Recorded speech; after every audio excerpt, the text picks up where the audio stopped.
How's everyone doing out there? This is the Cool Club. I am the Glitch Trap. Bong. You already know how we do things. I want to talk to you about a game that came out in 1994. It was released in the early 90s.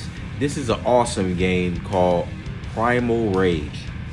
If you like kaiju fights, if you like the King Kong Godzilla films, you would love this video game. This video game, the graphics, I even like the graphics now.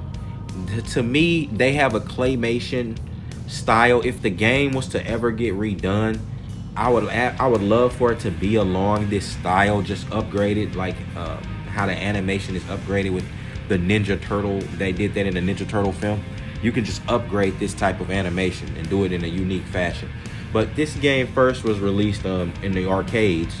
This is back when arcades was like a haven for children. Like arcades was like another dimension that children went into, and where you had the actual arcade cabinets, multiple arcade cabinets, different games, different type of also games where you can win prizes and tickets. It was an awesome experience, and you can go back and look at Terminator 2, where John Connor, when the Liquid Man was looking for John Connor, he's looking for him in the arcade, and you look at the fun they was having.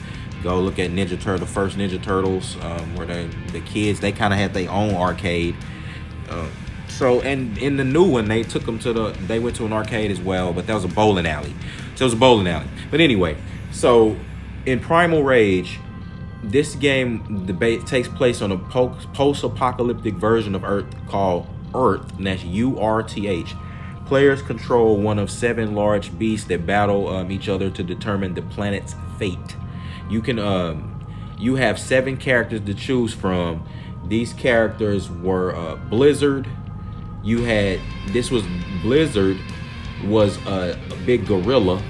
He was kind of like the King Kong character, and he also had Sub-Zero power. Like he could freeze you. You had Armadon, which was basically an armored Triceratops. Was cool character. He had a lot of lore as well. He was actually a protector of Earth. He was down there meditating. He had psychic powers. He was down there meditating in the core of the Earth. And you had Talon, who was basically a big raptor. Come on, man. Is this cool enough for you already? This is a big raptor. You had Sauron, which they call him the god of hunger. He has an insatiable hunger, and yes, he was a big T-Rex with purple stripes on his back. He was a gold T-Rex with purple stripes on his back. This thing was cool looking. They made him like, this thing was scary as well as cool. Like kids would not only like this character, but they would be scared of him first. You understand? You had Chaos, which is another gorilla. He was kind of like a palette swap, but he was a palette swap with Blizzard, but he was still his own character. He had his own unique moves. He was like the more vulgar character in the game. He like had fart moves and things like that, puking on you. He was like a nasty ape. He was like an evil ape compared to Blizzard. You had Vertigo. Vertigo was actual sorcerer. Was a snake creature, but it was a sorcerer as well. Like, so it had level of intelligence. You had Diablo last. Diablo was another T-Rex, but he could breathe fire. Diablo is like the personification of evil, and his evil incarnate is in a creature. Like Diablo was released when the meteor hit the Earth, or like it released him. So Diablo is like he's been here for a while.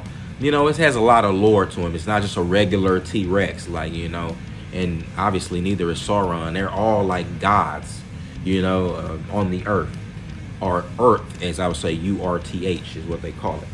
So, and during the cool thing about it, you can, I'm getting these descriptions off of Wikipedia, but you can go look it up yourself. This is all in the Wiki, Primal Rage Wiki lore.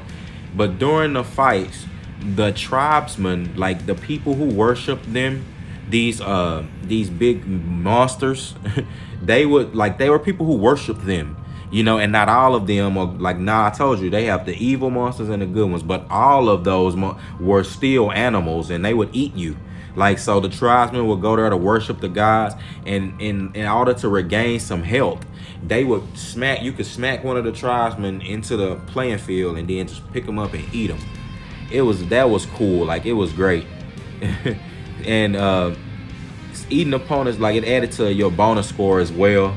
And prior to the final battle, it's a mini game, like, where you can eat as many worshipers as possible to increase your health and endurance for the final round.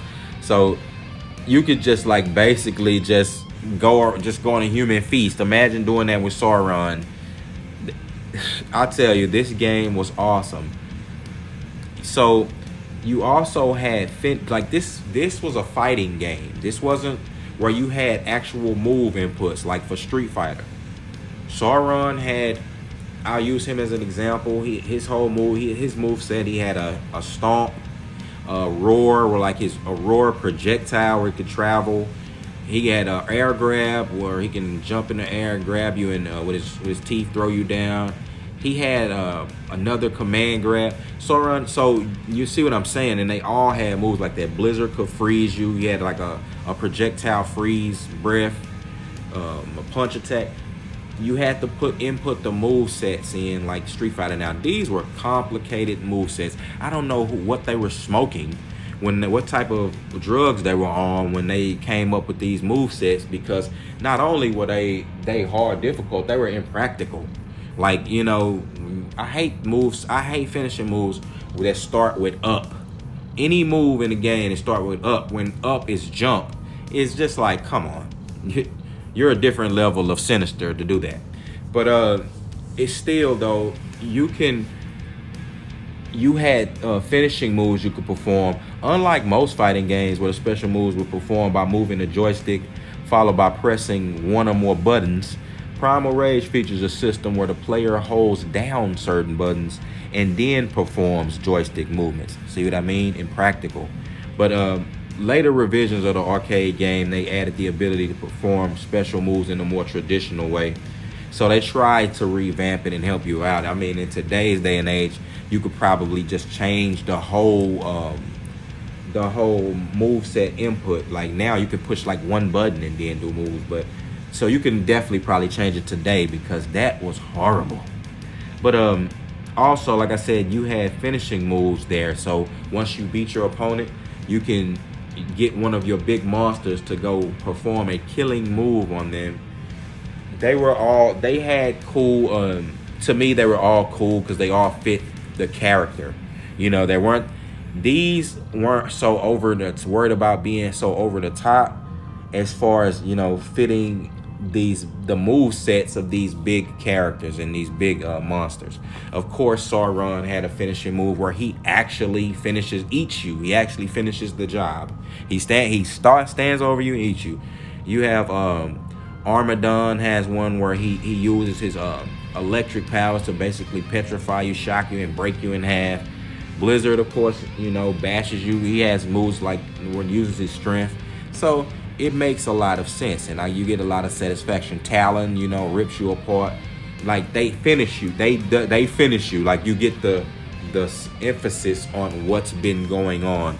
And this has to have one of the coolest health bars that I've ever seen in a fighting game. And they also have a shock meter that shows your brain. So, like, or a stun meter.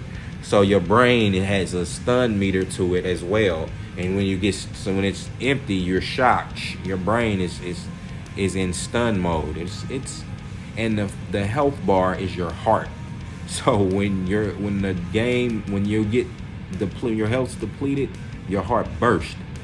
It's a bloody game at a time, of Mortal Kombat and things like that, where this was a great contrast and unique contrast to Mortal Kombat. It had animals in the place, or big kaiju in the place of ninjas and men. So with that being said, go check that out if you can. Emulation, however you can.